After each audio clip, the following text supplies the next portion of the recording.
That's it. Look at that nice new clean oil. What a waste. Oh well. What's going on here? Oh no, the whole drive shaft boot's off. Oh no, look, the bolts are missing out of the diff mount bracket. Bit of a story behind this one. Let's get it pulled apart a bit and then we'll have a look into it and explain what might have happened. Nice and easy to get these dust caps off. Let's see, eh? These dust caps, everybody, they're 40 bucks each. You don't want to damage it getting it on or off because you want it to seal up so that it stays all silver in colour there, not rusty colour and leaking. So you get it started with a wood chisel, just a cheap wood chisel. I find is the best way to get the cap started, and then once you get it out a few mil, you can change over to the flat blade. You can see here the sticker of the drive shaft's been rubbing on the Dobinson's coil over. That's not normal, it's because the diff has been moving out of position. What was that? There's a bit of moisture inside the dust cap. Mate, how hard did you pressure wash this car after this trip? It did go for a bit of a swim on this trip. Yeah, there you go. It's still dry in here, like it looks dry. I don't think there's enough, like a tiny bit of moisture might have got past, because you said it wasn't seated quite all the way down. It was maybe a millimetre off. So, you know, that Thailand assembly line, you can see the little bit of white grey in the grease that's in there as well. So yeah, there's like a drop or two of water's got in there, but not enough to cause any damage to the bearing or anything like that. But as we said, it's nearly 200,000, isn't it? So it's time to start thinking about the wheel bearing assembly replacement. Beautiful, a few taps, that's it, then the nut can come off. Easy, mate, nothing stuck about that. Where's the problem? Beautiful. A lot on the job. Moisture there too. Is that water though, or is that just a bit of oily stuff out of the grease in the bearing? Time for new bearings soon. Beautiful. Now it'll pull out by hand. Oh, that's not how that's meant to be, is it? Bearing's missing. It stayed in very good condition considering that's just been sitting there sort of maybe jingling around for the last 2,500 k's, including on the Simpson Desert. But look, the end of the shaft's a little bit knocked around. We'll give it a wipe later and have a look at it. All right, everyone's going to be interested to have a look inside this cup and see what it looks like.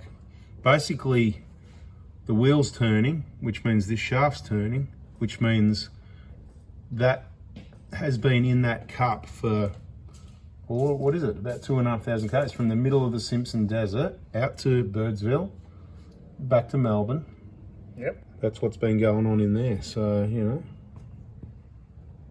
should look a bit rough in there, shouldn't it? All right, so everyone's trying to work out why did this happen. So I'll tell you what I know so far, in case you missed it. If you don't want to miss it, subscribe, turn the bell on. Don't miss it when stuff like this happens. You don't want to miss it. So turn the bell on so then you get notified. Bit of bing, bing. Right, I'll tell you, there's three possible reasons why this has happened, and what happened is these three bolts here came loose and fell out. That bolt, that's out of a Prado, that's got to be returned to the owner, which he'll probably just use as a spare, because he's probably, they're $5 each at your Toyota dealer, or something like that anyway, ballpark numbers. Now, what's different? So obviously we've worked on a few of these Prados and Hiluxes over the years, never seen this before. So that says to me, you know what I always say, Toyota, quality, genuine parts. It's all the aftermarket stuff. Careful who you let work on your car, all this sort of talk. So there's one of three reasons or a combination. So one of the reasons could be this has got a locker in there, L-O-K-K-A, which I think, you know, at the back, they certainly make a kunk, kunk, kunk, kunk, and kunk, which is a lot of vibrating and jerking around a little bit. So I'm just thinking, if this locker, because the way this locker works, if you don't know about these lockers, L-O-K-K-A, four-wheel drive systems, auto lockers, they're always locked, but you need enough resistance on the ground of the wheels turning at a different speed to unlock it, which causes a clunking noise, which is a lot of vibration, and it does jerk the diff around. You know what I mean? You can imagine the stepping over those teeth, kunk, kunk, kunk, kunk, kunk, as you hear it, that's jerking this whole housing around. So that is not smooth. Now, add that, well, straight away, that could be enough. If the diff's constantly moving around on these surfaces, then these bolts come loose. So that I think will be a contributing factor, but I'm not sure yet. Another factor could be, but I don't think so, it could be the K-on diff drop, which is awesome. But everybody that's got one of these, we're going to check my Hilux, we haven't seen it yet, but everybody else that's got these, do you mind going and checking if your diff bolts are tight, whether it's an FJ, a Prado, a Hilux, whatever you've got? Just go and check and put it in the comments. Say, yep, I checked mine, they're all tight. Yep, I've got one of those K-on diff drops, blah, blah, blah. And if there's anyone that finds them loose as well and you haven't got a locker, then maybe it could be to do with the coating. There's a coating over this, so this red stuff here, and maybe under the bolts it's squashing and then, you know, loosening up, whatever. I don't think so, but it could be.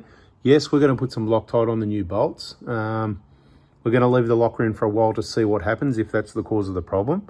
So it could be the locker contributor, big contributor, I think. It could be the aftermarket diff mount brackets. I doubt it, but it's a possibility. Or it could be whoever tightened up the bolts didn't tighten up the bolts to the correct torque specification. Is that a bit of a giggle or a laugh in the background? Well, but we don't know, right? We don't know. I mean, you know, working on the ground, limited, so would it have been tightened up with a ratchet, do you think? With a ratchet? No more than a ratchet? I might have had two spanners. Two spanners, maybe, yeah. So, but we're not really sure, really, because you don't really remember, right? I just remember I got them as tight as I could. That's right. And you did that the first time as well, right? Because the first time it got done, for what reason was it the second time? Okay, so what happened was, so you did the job, put the locker in, tighten up the bolts, then while it was in here on the hoist for whatever other work, one of the technicians noticed one of the bolts was missing, I think. Yep. And then we checked the others and they were loose. So, don't, mate, not tight enough, tighten them up, blah, blah, blah, all that sort of stuff. You know, Johnny's carrying on like a pork chop. No worries, all good. So they got tightened up and then the bolt came from Toyota. So you replaced it at home, but to get it in, you loosened off the other two, most likely to get it started, like what's going to happen now, loosening off this one to get the other two started, and then we'll pull this one out and so you got 3 new ones, right? And keep this one for a spare. But of course, we're going to put a big bar on it. We might even look up the torque spec and have a look if it's 200 Newton meters. Can someone do that? Put in the comments, save us looking it up.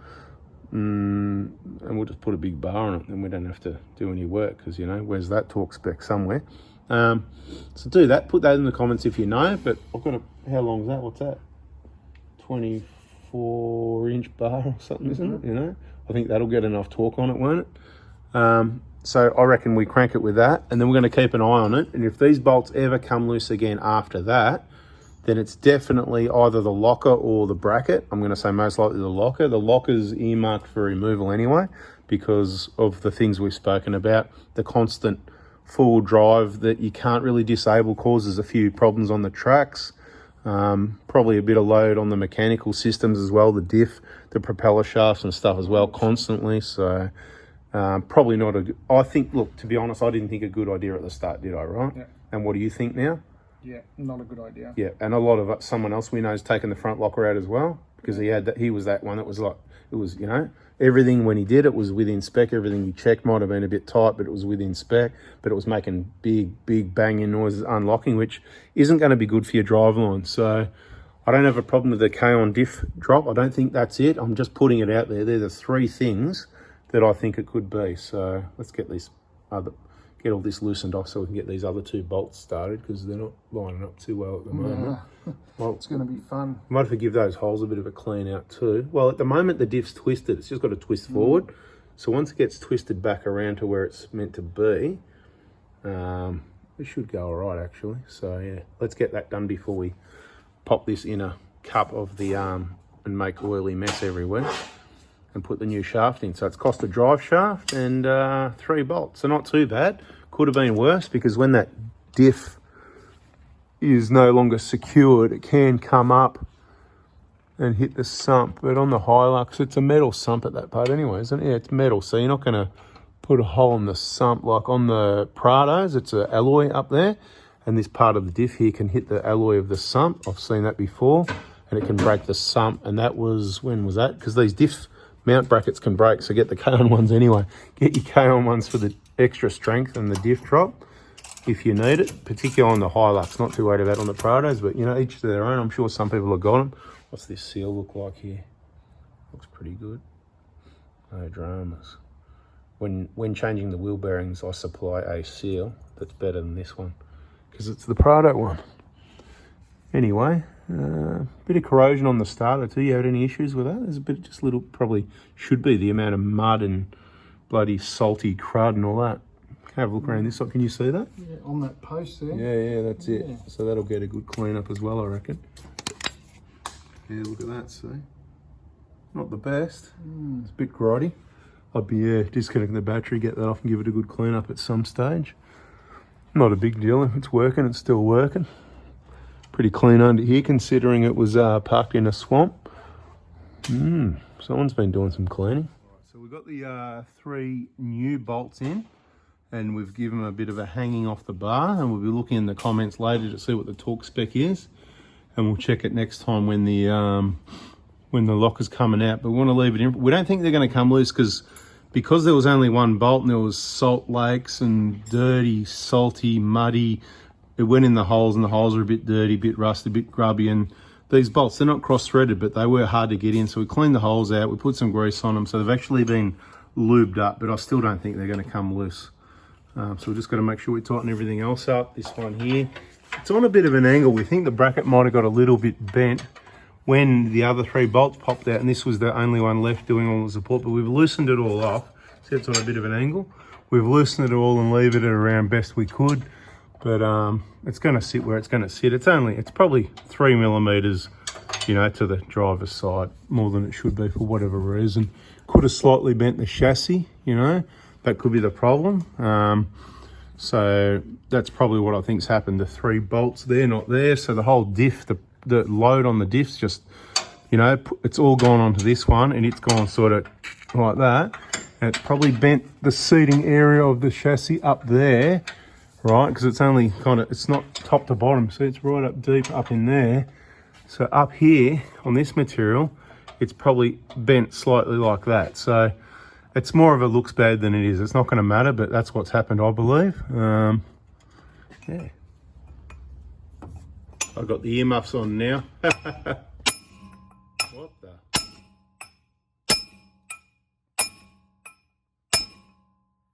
is going on? That is ridiculous.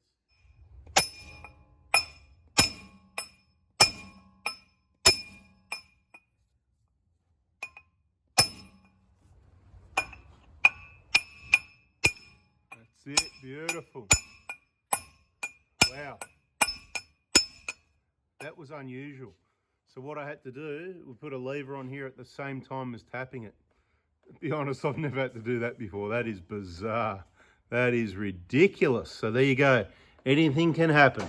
All right, so the new drive shaft, genuine of course, in position. Obviously it slid straight through the bearing, no problem, because it's not my Hilux. So everything went to plan. Other than getting it out, obviously, that was a bit crazy. It was, yeah, bizarre. We did also loosen these bolts off, so you've got to remember to tighten those up. Always check those if you've got a rattle as well. We've heard those come loose on vehicles, of course, after people have worked on them. But and don't forget to tighten up this one as well. Just loosen off the sway bar to get it out of the way of the drive shaft boot, that sort of thing. So that's a video, people. Bada bing, there might be another one on this. We'll let you know later down the track if these bolts come loose, which I don't think they're going to come loose. Or anything like that, and we've got to top up the diff oil level as well. That's a video, people. Catch you on the next one. Subscribe, turn the bell on, hit the like button if you learnt something, or even if you just like the story. See ya.